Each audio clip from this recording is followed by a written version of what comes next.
everyone. Hope you had a good Christmas and a Happy New Year's. Today, Wednesday, January 6th, we are celebrating the day of Epiphany. And this is the last day of the Christmas season in the church year.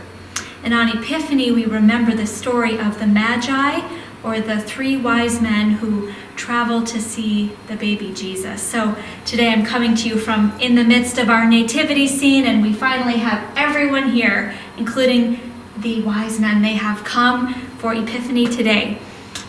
So this story of Epiphany and the wise men coming is from Matthew chapter 2. And today I'm going to read you a story that's based on Matthew 2 about the wise men, and it's called Home by Another Way by Barbara Brown Taylor.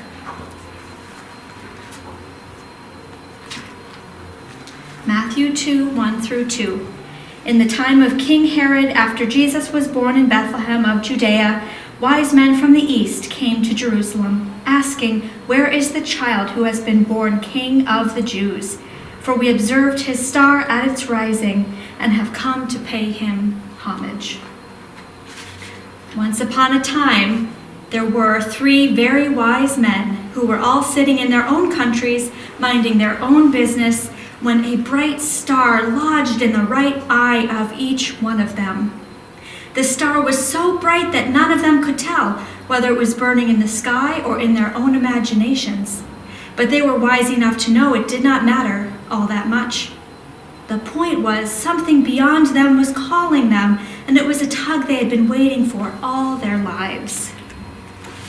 Each in his own country had tried books, tried magic, tried astrology. One had lived on nothing but dried herbs boiled in water. Another had spent his entire fortune learning how to read and write in ancient languages.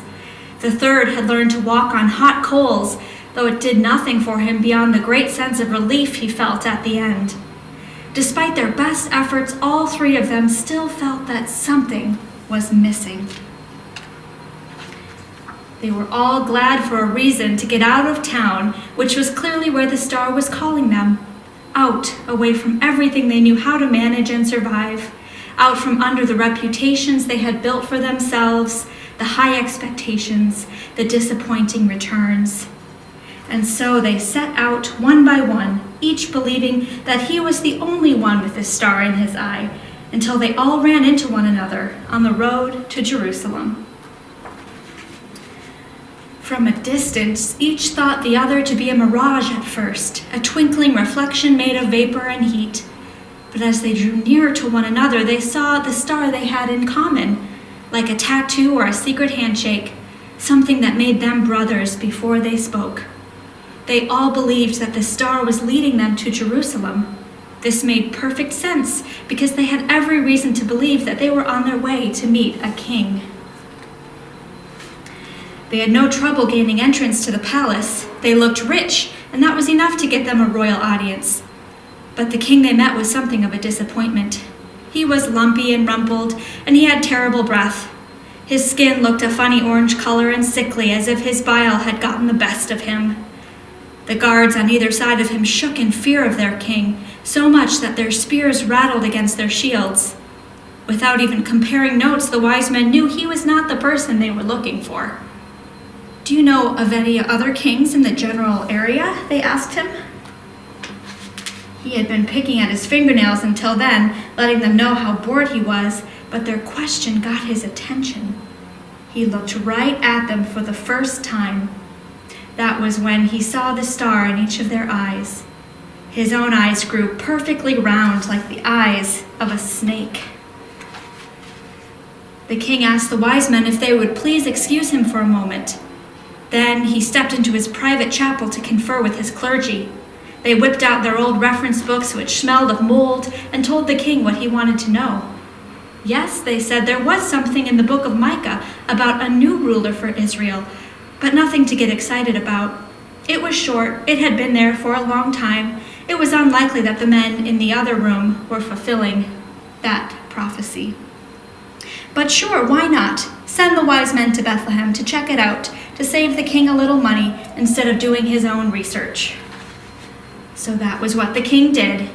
He gargled, combed his hair, and went back to tell the wise men they should go to Bethlehem at once, with his blessing, on one condition, that they come back and tell him who his successor was so that he could, send flowers to the new king.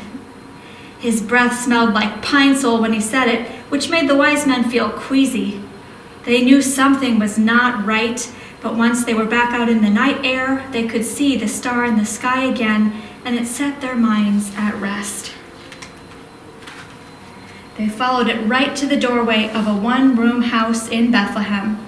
It was a perfectly nice place, modest but well-built, though not the kind of place where they had expected to find a king. A dog was sniffing the woodpile under the eaves in hopes of a mouse. Someone was practicing the lute next door, going over the same notes again and again. The smell of dinner was still in the air. Wheat cakes cooked on a griddle, greased with sheep's fat, lentils with lots of garlic, and rice. The place looked so simple they might never have chosen it themselves, but since the star had chosen it for them, they knocked.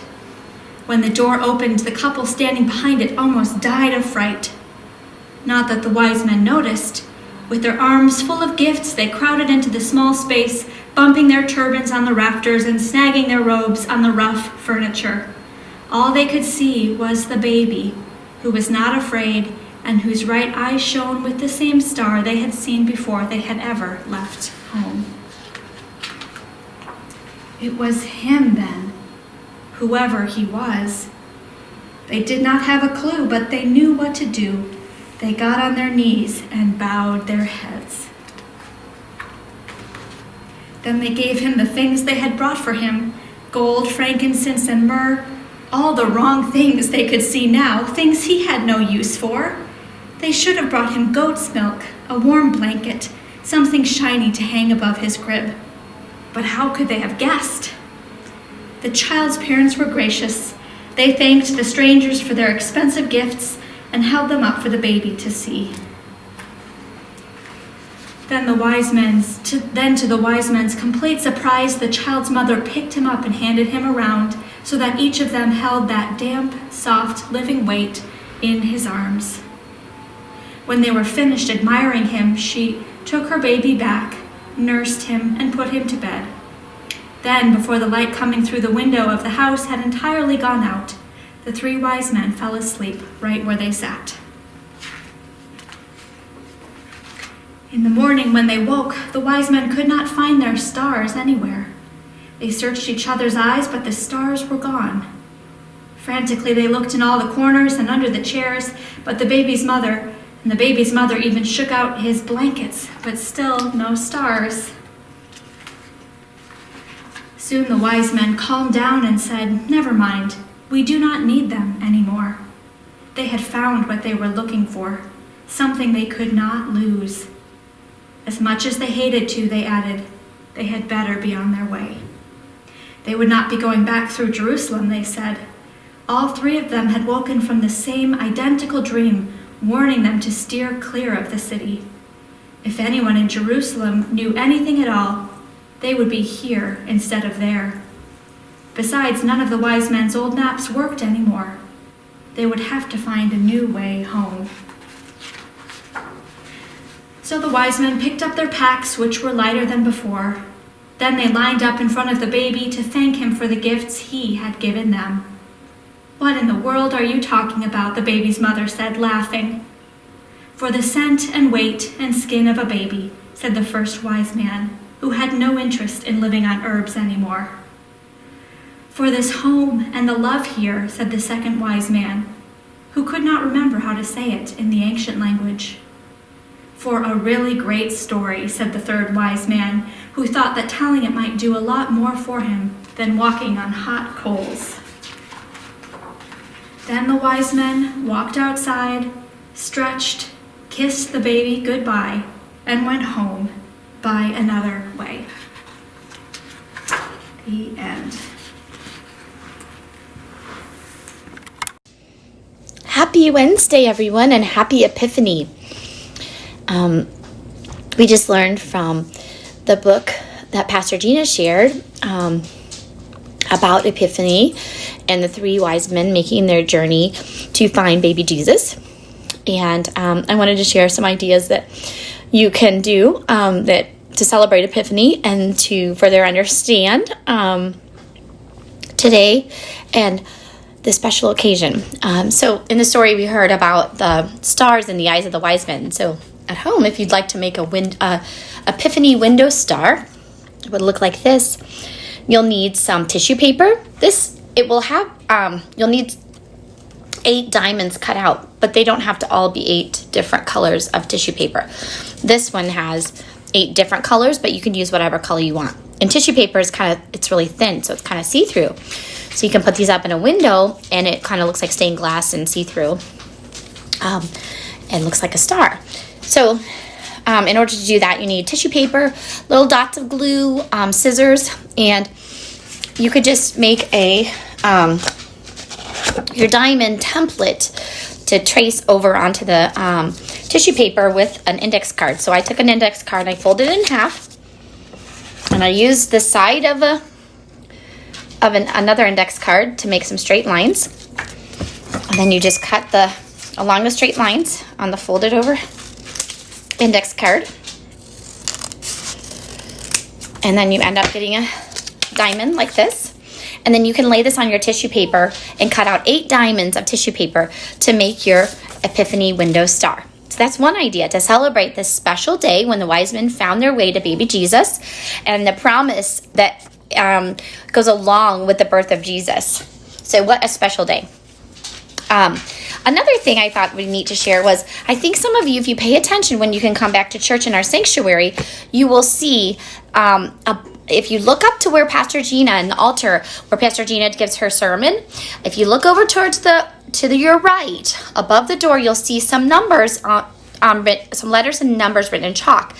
And in Germany and Europe, on Epiphany, they oftentimes at their homes will chalk their doors. And what that means is, so you take the year. So this year, my dog Bo wants to join in on celebrating Epiphany. Okay, so we take the year, and so one thing you can do is you can chalk above your door, or you can get like a little chalk sign that you can put on the inside of your door. I'm going to use this little chalk sign that I have. So you take the year, and this year is 2021. So at the beginning, you're going to put 20 for the first part of the year, and at the end of this, you're going to put 21 because it's 2021. And then you're going to put, after the 20 at the beginning, you're going to put plus C. And C stands for one of the 3 wise men, Casper. And then plus M, which stands for another one of the 3 wise men, Melchior, plus B, which is for Balthazar, and then plus 2021. And so that is a symbol of today, the Epiphany, and the 3 wise men finding baby Jesus. And the amazing gift that is to all of us. It also stands for the year 2021 and Christus Mansionem Benedicat, which means may Christ bless this house for the year of 2021. So I'm going to hang that on the back of the inside of my door. So it's a reminder that my house is always blessed by Christ because of the birth of baby Jesus.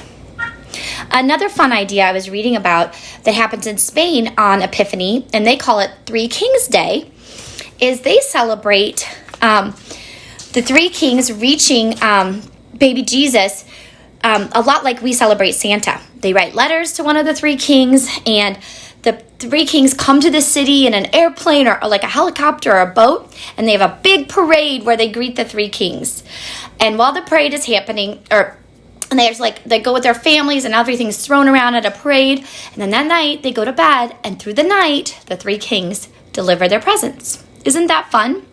So anyway, ways to further discuss Epiphany and celebrate this special day. Hope you all have a great week. Happy New Year, happy Epiphany. Hello everyone, happy Wednesday and happy Epiphany. I just wanted to, since this is the first night that, now that Advent's over and things have calmed down maybe a little bit, I wanted to go over how to get to our password protected classroom pages where I've got Wednesday activities that go along with the lessons that we would be having if we were meeting in person. I will have, full activities and videos and whatnot up as long as we are not meeting in person. And then after we get back to being in person, I will continue to add activities, maybe not all of them, for those people that aren't comfortable with coming and being in person. Okay, so there's a couple different ways to go about this. I'm going to show you 2 ways.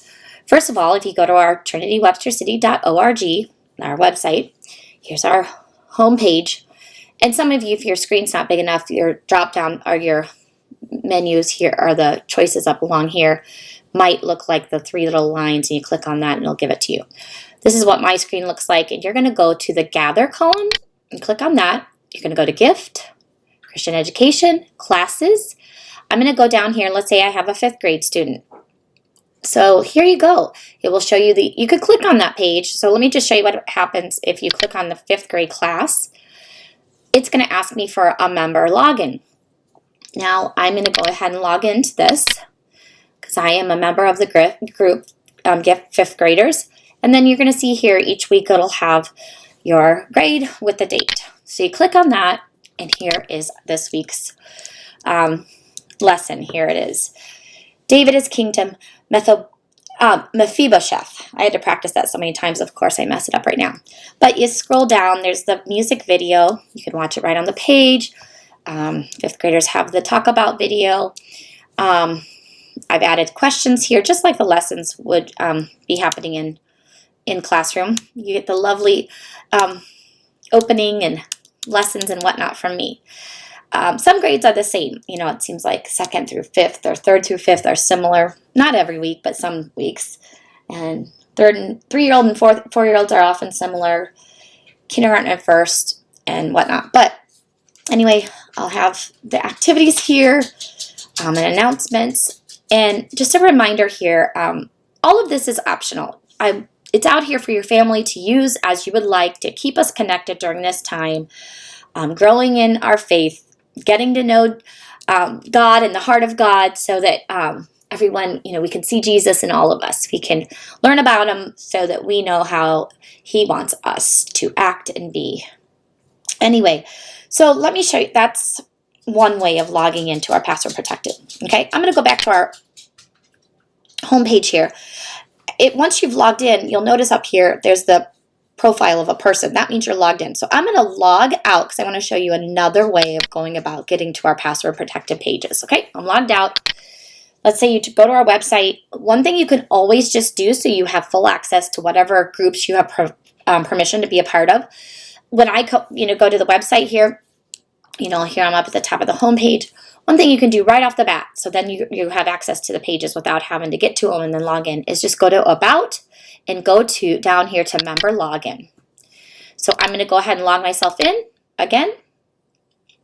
And I'm going to go back to the homepage here so I can get back here to my G.I.F.T, Christian Ed. I'm going to go to my 5th grade class. I'm going to go to today's lesson and see I'm already logged in up here, so it goes right to it.